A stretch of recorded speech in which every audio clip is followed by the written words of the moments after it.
Pierre Fadeuil, bonjour. Vous êtes avocat à la Cour rattachée au barreau de Toulouse et maître de conférences à l'Université de Toulouse. Vous êtes, on peut le dire, un spécialiste de la question des groupements d'employeurs, sujet que vous étudiez et pratiquez depuis plus de 20 ans maintenant.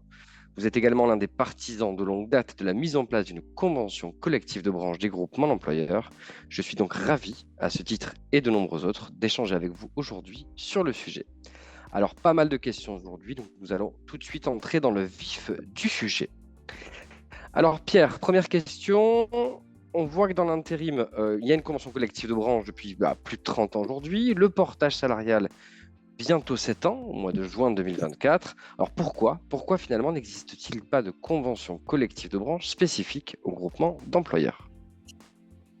Alors, en 1985, à l'origine, le législateur avait pris le parti d'imposer au groupement d'employeurs une convention collective. C'était sa façon de bien encadrer le statut des salariés mis à disposition.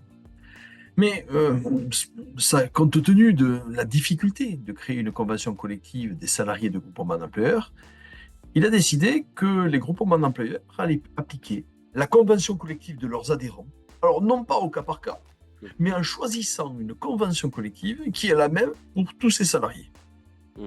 Alors, bien entendu, cette orientation du législateur n'aurait dû avoir qu'un caractère temporaire.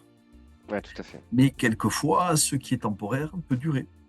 Et c'est pour cette raison que près de 40 ans après leur création, les groupements d'employeurs continuent à appliquer une convention collective qui n'est pas propre à leur secteur d'activité. Un grand merci pour votre temps aujourd'hui et pour tous ces éclairages. Je serai ravi d'échanger dans le prochain podcast avec vous sur des sujets un peu plus techniques, mais qui concernent toujours la convention collective de branche et qui, je n'en doute pas, vont passionner nos auditeurs. Merci à vous et ça sera un plaisir de rediscuter avec vous.